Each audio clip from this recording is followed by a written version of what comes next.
Hey guys, welcome back to my channel. My name is Tayo. I'm an investment banker living in Lagos, Nigeria. And in this video, I'm going to be sharing with you 10 lessons that I learned in the year 2020.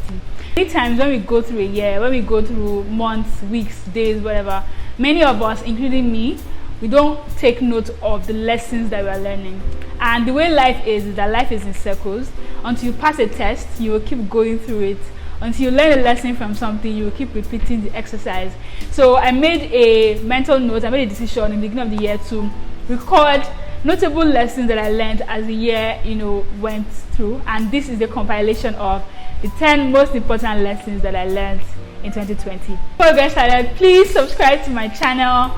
I'm going to be having a lot more videos around personal development, career, personal finance, education, graduate education, and all that. And like this video for the YouTube algorithm. Very first lesson I learned in 2020 is be very careful about the people that you owe something. It is a privilege you shouldn't just bestow on anyone because your emotions are tied to do it as well.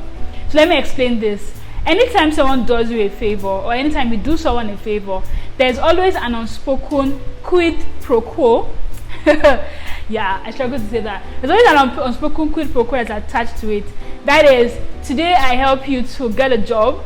Without me necessarily saying that you owe me one, you actually owe me one. And many times it's easy for us to ask people for things. Oh, do this for me, get this for me, help me do this. But we don't always count whatever the attached cost to that request is. So this year, I went through an experience where I asked someone for a little favor. It was a little favor in my eyes. And I didn't think that the person needed to, or the person was going to ask for something in return. When the person began to ask, it became clear to me that the person was trying to cash in on the quid pro quo that they must have earned from the favor they did to me. So I learned that I'm not saying don't ask people for help. I'm saying choose very carefully the people that you ask for help. Because whether you like it or not, there's quid pro quo. And be very careful that the people you ask for help, that you owe things, silent debts that you don't know you are owing, but that you owe things, little things. Be careful that you can pay them back. Be careful that they're actually nice people. They will not ask for your head when you just ask them for something very small. First lesson. Second lesson is the closest people to you, business partners, flatmates, spouses, leaders, etc., should have the same basic values, core values that you have, and ensure that the basic elements of your vision for those things are already in place. So what this is saying is that people that are closest to you, your friends, your spouse, your co-workers, if you can choose, the people that you employ in your office if you're an entrepreneur, make sure that they have core values that are very similar to yours. And before you go into these relationships, you want to be sure that you've already clearly stated out what your core values are, you are firm on them, and then so you are entering those relationships with, this is who I am, these are my core values. I'm trying to find people that have these same core values as myself. It does make things easier, it makes negotiation easier, it makes conflict resolution easier when you are working from the same core values. Do you understand? So for example, one core value that I have, one value that I have is I look at my time in terms of money. So I say that an hour of my time is worth X amount of money, and anything that is cheaper than that is not worth me spending my time on. So basically, because of that mindset, there are some things you will not find me wasting time on. You won't find me arguing about little money like 2,000 naira, 2,500, because if I'm buying food, if I want to buy like food for lunch, one lunch, I'll probably spend that amount of money. So I won't be arguing with you about 2,000 naira. But if you are with someone, maybe a spouse or a friend or whatever, that cares about 10 naira or 5 naira, small money, and person will spend 2 hours arguing about 5 naira, there will be an issue when maybe you go out and then someone cheats you on 100 naira, 200 naira, which happens every day. And you just want to move on and just get to more serious things, and the person is still 3 hours after, they're still hammering or something. That's just one example. I'm sure you can relate it to your life. The third lesson I learned in 2020 is success in anything I am doing does not depend on vanity metrics. So in 2020, I decided that I am going to drop vanity metrics from my life. So what does vanity metrics look like? It looks like how many likes do I have, how many followers do I have, how many subscribers do I have. And I know that sounds counterintuitive, seeing that I just told you to subscribe. By the way, if you've not subscribed, please do subscribe. And if you don't like this video, please like this video. I told myself that I was not going to care about vanity metrics. Now let me explain what that meant. It doesn't mean that I do not see vanity metrics. doesn't mean that I do not see how many subscribers I have, how many followers I have, and doesn't mean that it does not matter to me. What I decided is that I'm not going to allow vanity metrics to define my success. I'm not going to allow vanity metrics to define what I do. Let me give you a very good example of this. I used to do this thing in 2020 where I would say, oh, I say it on my Instagram. By the way, if you don't follow me on Instagram, that's where all the daily fun is. So please follow me on Instagram. So what I see on Instagram is I'll say, hi guys, I want to make a video about XYZ. You know, do you want to see this video? And then I'll do like a poll. And if I don't get maybe a high majority of people saying yes to the video, I won't make it. And I realized that this is not the way that I want to live. I decided that I don't want to live in this way. I want to do things because I enjoy doing them and I want to do them and I'm led to do them. So if I want to film a video about frogs and everybody on my Instagram they don't want to see that video about frogs, well, that's their choice. I'll make my video because I want to make the video, and they can also choose as well to not watch it. And what will happen is that some other people that are interested in frogs will actually watch the video, and I'll expand myself to a new community. The point is, I'm not going to measure my actions, and I'm not going to measure my satisfaction by things I cannot control. I cannot control someone's choice. I cannot control someone's decision to like a picture or to make a comment, but I can control myself. So I decided to start tying my success to my own actions.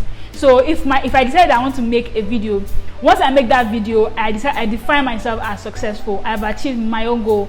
Now I can't control how people accept that. If you like this video, definitely like it. Press the like button, let me know that you like it. But if I get feedback from vanity metrics, awesome. But it's not going to control my happiness or my actions anymore. First lesson I learned in 2020 is that opportunities for something will begin to open up when you become more conscious of it. Yes, this is something that is even backed up by science, and I'm sure that you will have noticed it in your life. Let me give you a very good example. If I decide that this month I want to make knotless braids, is a hairstyle, and then once I decide that and I begin to look at pictures of knotless braids maybe online, without even trying, you will notice that almost everybody you see on the road, in the movie, somewhere, they all somehow have knotless braid on. It happens every time with everything. You want to buy a car, you start seeing a car everywhere. You want to get a job somewhere, you start finding people that are there. I learned it this year. I've always known it, but as I said, I've not been taking serious notice of my lessons. But I've learned it that if you want opportunities for something, right, don't be discouraged because the opportunities are not like obvious to you. They're not obvious to you because you're not looking at them. So what I've learned to do is that I'm going to reverse engineer that mechanism, and I'm going to start actively looking for my opportunities, looking at my opportunities, and by doing that they'll begin to open up. And one way it happened this year is that I was looking at a career change around May this year actually, and I was like, how am I going to do this? There are no opportunities in this area. And then I started reading books about it. I started following people on Twitter, following people on Instagram that did that thing that I wanted to do. And in a matter of like 2 months, I got so many opportunities. I found a job. I saw a job advert about that particular job on Twitter. I didn't take it. I started seeing posts about it on LinkedIn. I began to follow a lot more people that were doing that thing. I got many opportunities to even explore and see if I enjoyed it, at all. But if I had not begun by actively pursuing the opportunities, looking for it anywhere, in whatever shape or form, the other bigger opportunities will not have opened up. So this year I learned that chase my opportunities, no matter how small it is, do something about your opportunities and the bigger ones will follow. The next lesson I learned in 2020 is approach everything as an opportunity to learn. Yes, this lesson was very major for me because in 2020 I was working on the GMAT exam and I was always bummed every time I did not get a question, I did not get something. In 2020 as well, I tried my hands on a lot of different opportunities, and every time they did not go my way, I found out that I was discouraged. But when I learned this lesson that everything is an opportunity to learn, when you have this mindset of I win or I learn, I'd never lose. Like literally in life, there's no loss. Based on how you frame it, it's always a learning opportunity. So I decided I was going to frame everything I did as a learning opportunity, even though technically it may look like a failure. And when I did this, it made me more open to trying new things, because there was no fear of, oh, will I fail? It's more like, oh, I'll learn how to do this, and then if I don't succeed at it technically, I'll have the lesson that I've learned from it. So yeah. Another lesson I learned in 2020 is trust should always be given in levels. Not everybody in your life deserves the same level of trust. So for example, you may have a friend that you can tell everything. You can tell the person your goals, how much you are making, who you are dating, what's going on in your life. While you might have another friend that all you talk about is just work. Right? They are all your friends, but there are levels of trust. So I learned that, apart from, and I used to do that, I have like different levels of friendships. That's something I'm going to make a video about later.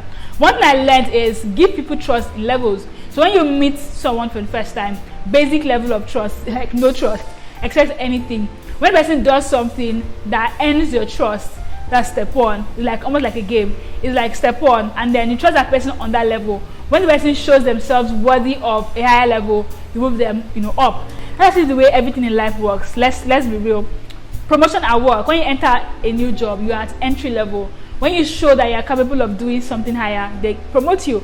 That's the way it works. Your spouse, when you met them, they're probably your friend, and then something happened and you move them up to best friend, and then next thing you're dating, and next husband, next father. Like that's how life is. Life is actually in levels, and I believe that trust as well should be given in levels. Not everybody in your life should have the same level of trust, except they've earned that trust. The next lesson I learned is procrastination is stealing time from your future. Woo!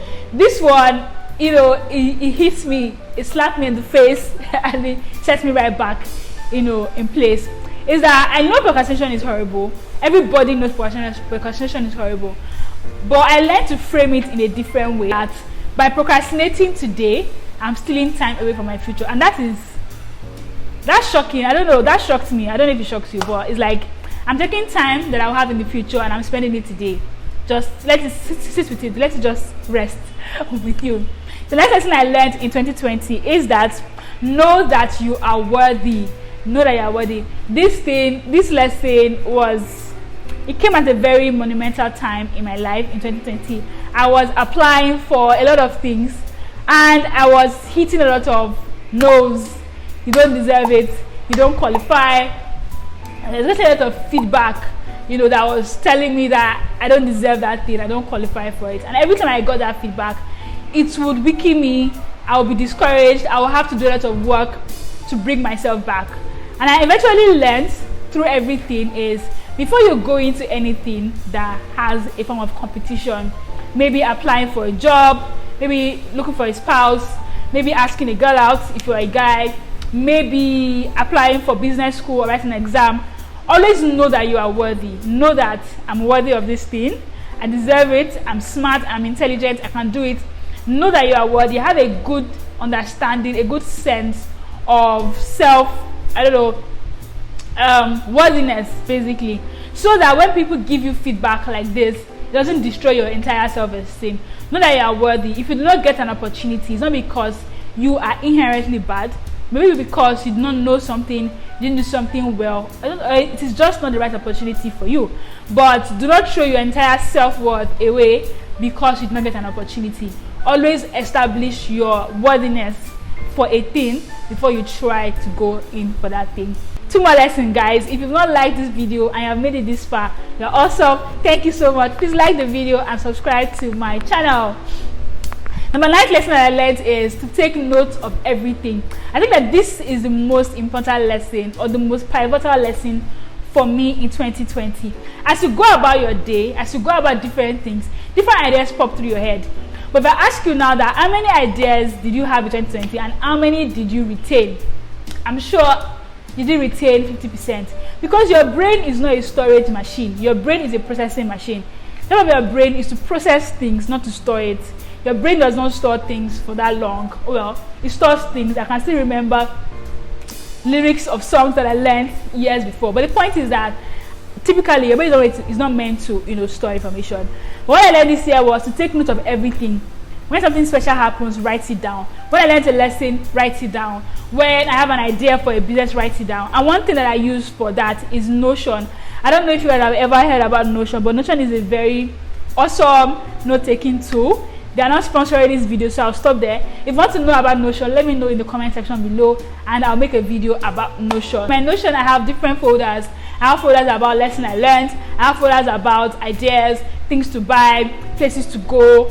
You know, I even learned as well how to save articles. So I see this article that I want to read, but I don't have the time for it. I save it somewhere for a later time when I want to, read it. So take note of everything, because ideas are 1 in a million. They come and they go. You want to remember all your ideas as much as possible. The last lesson that I learned in 2020 is do not ignore your own problems. Don't ignore your own problems. And this lesson is very funny, and maybe not funny as well. Let me just give you a backstory of this lesson. Is that the kind of person I am is, people think that, oh, Tara is a very strong person. But I'm actually also, I can get very emotional sometimes. So I go, maybe I'm reading a book, I'm studying, then I go on Instagram, and then I see a video of someone, a child that is an orphan, that is dying in one country somewhere, and I begin to feel so bad about this child, and I begin to cry, and I begin to be like, oh my god, this child, and I begin to Google the child. Before I know it, I'll spend 3 hours feeling sorry about a child somewhere else in the world. It's actually a sad story. Sorry for the child. But the point is, do not ignore your own problems. Like, problem does not finish in this life. There's always going to be problems. You will have problems. People will have problems. Acknowledge people's problems. Try and help them as much as you can. But do not lose sight of your own problems. Because your worth in your network is tied to the amount of value you are able to give. Let me give you a good scenario. A good example of this is, if you are the overcaring friend, you're the friend that, I need someone to do this, you are there. I need someone to do this, you are there. I need someone to do this, you are there. You are letting go of your own life. You don't have time to read. You don't have time to further your education. You don't have time to find a husband. You don't have time to save. You don't have time to do anything for yourself. We are there for every opportunity, every challenge. You are solving every problem. Don't ignore your own problems. After a while, those people that are, the things you're feeling bad for, you're trying to help, they'll get better, they will move on. You will remain in the same place that you are. So I learned this year that acknowledge problems, help as much as you can, but do not ignore your own problems. Your problems, I'm not trying to compare problems. Problems are varying, they're different, they're very subjective things. But the point is that don't ignore your life, don't ignore your problems. Those are my lessons, the 10 lessons that I learned in 2020. That really helped me have a very effective and very pivotal year. I hope that these lessons, I hope that you've gained at least one thing from this lesson. If you like this, if you like what I said in this video, please like the video. Leave me a comment in the comment section if you have any questions, any more lessons that you learned in 2020. I want to hear from you. What lessons did you learn in 2020? Please share that with me in the comment section below. I reply to all comments. And if you have any video ideas for me, also let me know. Follow me on Instagram, and please subscribe to this channel. I'll see you in the next video. Bye.